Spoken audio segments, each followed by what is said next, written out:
here we go. 30 seconds. Set. Go! I've been in this wrestling room for 11 years, and I just knew my freshman year we were going to do big things. Dakota Fenwick has been wrestling in Van Buren from a young age. Ever since my granny took me to a camp in this very room.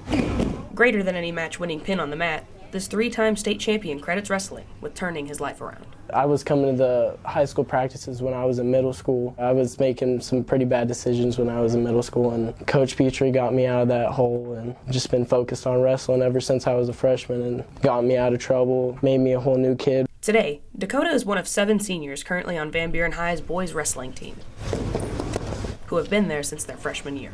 And at this year's 5A state championship, the pressure was on for the team to complete a 4-year title sweep. A lot of pressure, actually, because I knew going into it that we were living up to kind of like a history, or we're going to make history if we did win, because back in like the 50s, the girls basketball team had won 3 state titles, and we were the first going for our 4th.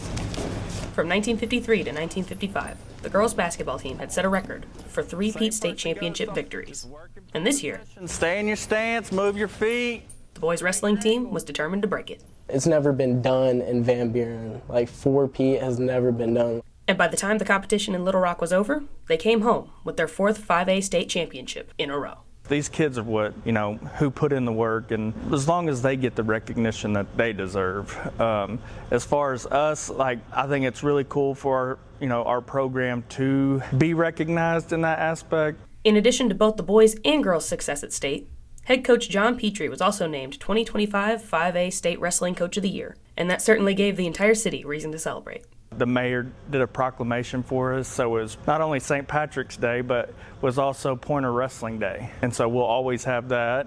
Coach Petrie says that even though he's happy the team won, he hopes his students take home more than just the trophies. I wrestled in high school and college, and then I joined the military, and wrestling practice was still harder than anything I did in the military. So, I think it prepares you for life. I just hope these kids take these life lessons that we're teaching. It's not just wrestling, it's, kind of a way of life. It wasn't just Coach who helped me, it was my friends who helped me come in the room whenever it wasn't practice time. I'm really thankful for those guys, because without them we wouldn't have this team state title, and I'm just so proud of them. I couldn't be happier on how we ended it.